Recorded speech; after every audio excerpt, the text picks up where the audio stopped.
Nyo naman, sobrang ganda!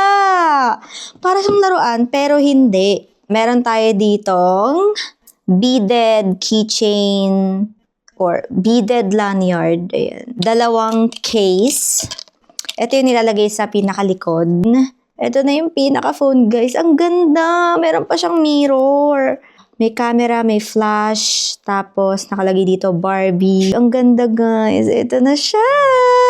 Barbie theme talaga yung pinaka-keypad niya. So, i-open natin yan mamaya. Tingnan pa natin yung ibang nasa box. Dito naman sa ilalim, makikita natin yung ibang accessories. Like, itong pinaka-cloth, charging cable, ayan. USB Type-C na pala siya. Ito yung pinaka-adapter, ayan. So, ayan siya. Ito yung pinaka-battery. Lagay na natin. Ang nipis niya. Oh, perfect. Ang cute, magenta. So, meron siyang lalagyanan ng micro SD card and yung dalawang SIM card slot. Ayan na siya. Meron pa siya ditong lalagyanan ng headphone jack. Hi, Barbie! Oh my gosh! Contacts, gallery. Ayan. Ayan yung mga default na pwede nyong magamit sa kanya. Ayan.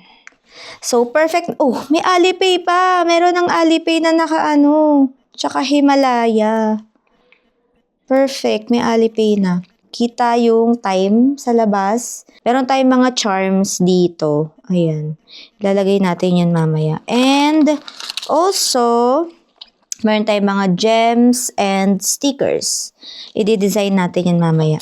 And, etong ating paperworks na hindi ko naman maiintindihan dahil naka-Chinese lahat. Wala kayong konsiderasyon Hirap na hirap ako dito sa SIM card ko na smart. Pag kailangan ko ng OTP, kailangan ko pang buksan yung phone ko. Ayan, perfect. So, nalagay ko na yung SIM. Ito na lang para match din sila dito. Perfect. Pero pampaganto, kailangan mo talaga Oh. Bakit no service ka? Kakaloka ka. Magsasave na ako ng mga contacts ko dito. May camera din pala to, guys. Ang cute. Ayan, may nag-message. Ano?